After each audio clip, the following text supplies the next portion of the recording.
નહોતો પણ જીવનનું સાચું મૂલ્ય મને આ સંસ્થામાંથી મળ્યું છે। જીવન કઈ રીતે જીવવું એની કલા આ સંસ્થામાંથી મળી છે।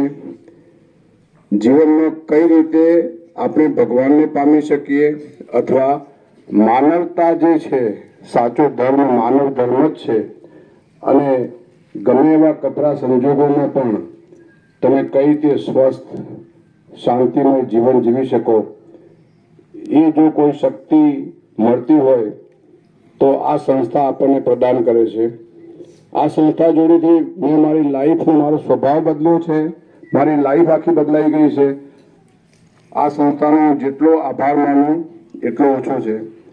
આગળ દીદીએ કહ્યું કે મારી પાસે શબ્દો નથી, શબ્દોની વાત છોડો, મારી પાસે કલ્પના પણ નથી કે એમનો આભાર કઈ રીતે માની શકાય અને એમણે જે જ્ઞાન આપ્યું છે